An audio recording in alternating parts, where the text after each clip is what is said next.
everyone, how you doing today? My name's Kirsty, aka Beth Bookish, and I'm coming at you with my reading wrap up for February.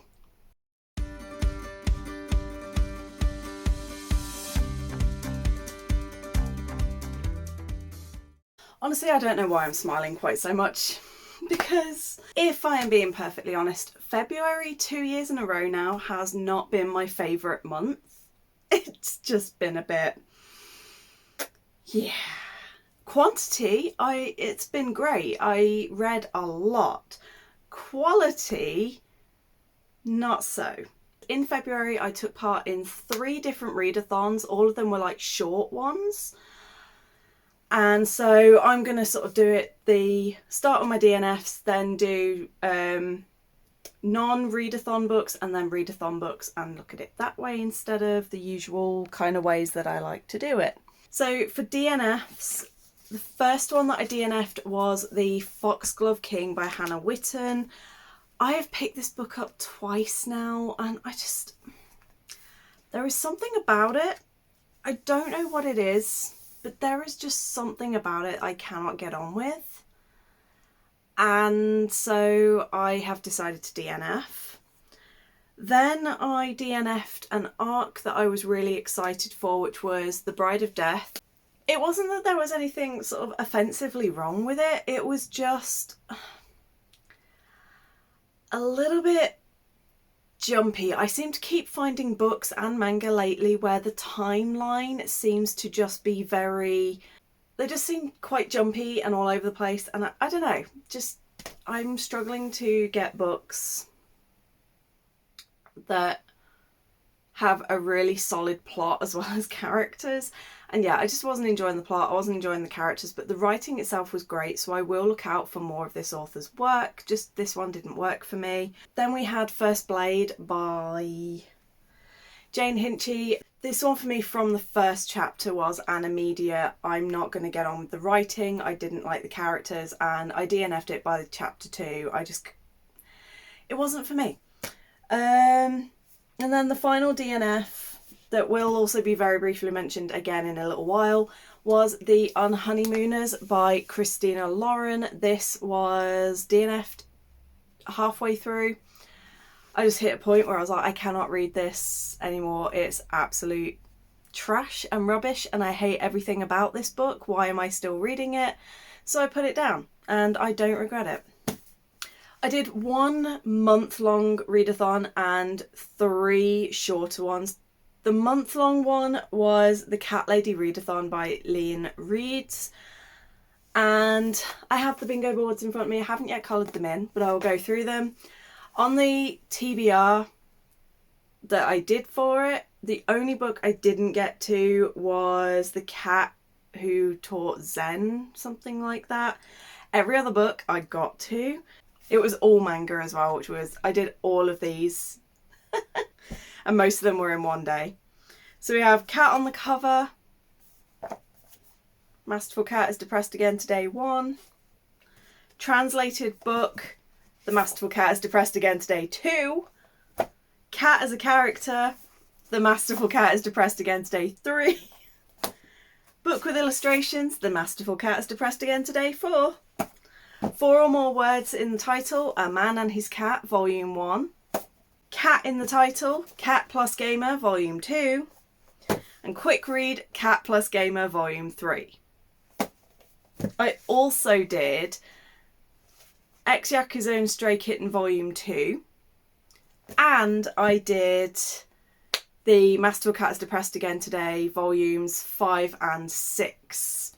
So I read a lot of cat books. What I'm going to say with these is Cat plus Gamer, I don't think I'm going to continue any further. The first one was 5 stars, second one was 4 stars, third one was 3 stars, and I was starting to get very bored by the end of the third one.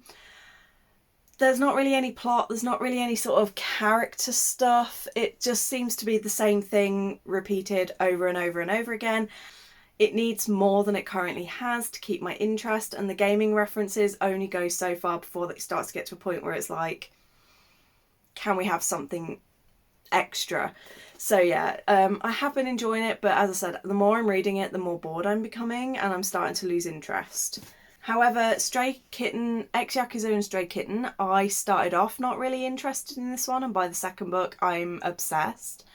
And it's only 4 volumes long, so I definitely will get to the other 2 by the end of this year because, oh, it's so cute. Then we have my reread of A Man and His Cat. I gave it 5 stars first time round, 4.5 this time round. The emotions still got me. It still pulled every single heartstring, made me tear up, all of that stuff. However, the language that the cat uses where it talks, like it refers to itself as meow, and I'm hungry, feed me right meow.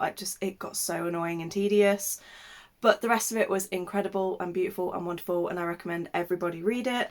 And then The Masterful Cat is depressed again today. The only thing that really annoys me about this series is the cat is not depressed. I don't know why it's called Depressed Again, because he's fed up and he's annoyed and mildly irritated throughout the entire books, but he's not depressed. So I don't really understand how the name of this book relates to the contents.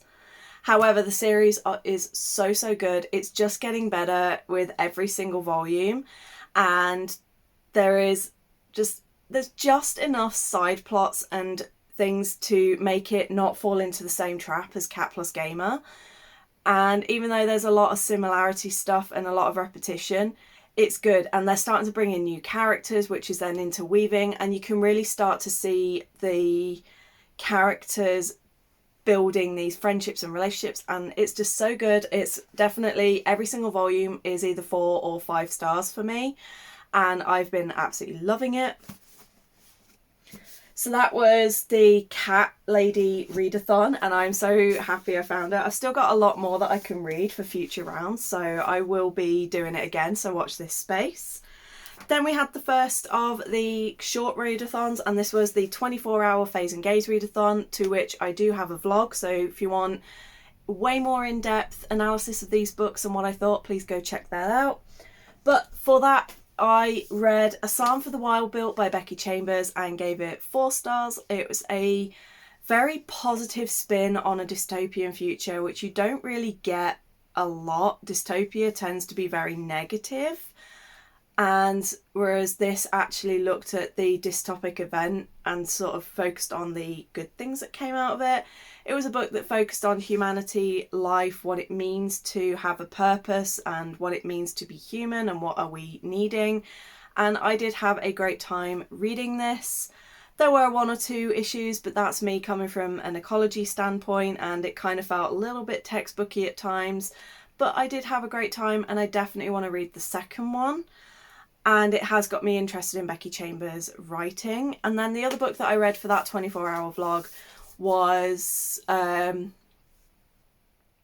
Witchblood by Lissa Casey.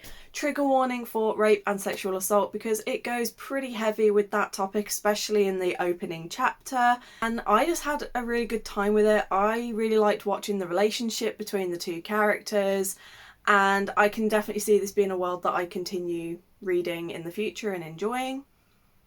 And I gave it 4.5 stars for that one. Next up, we have the first of the weeklongs. So I did 2 week-long readathons. First of these was the Cliterature Readathon by Steph Loves. I have done a vlog where I've talked again about both of these readathons and the books I read in way more detail. So I ticked off everything except LGBTQ plus romance. In the vlog, I didn't include pole pick and Your Favourite Trope, but I was like, do you know what? The book that I picked for that, which was The Unhoneymooners, I DNF'd halfway through, but I'm still going to say that I did them because at least I picked it up and tried to read it, so I count that. But for that one, that was the start kind of me having the worst reading week I've ever had in my life, because I DNF'd The Unhoneymooners halfway through. I then picked up Twisted Love, which I had as my 5-star prediction, and gave it 2.5 stars because Alex Volkov is a trash and vile piece of shit.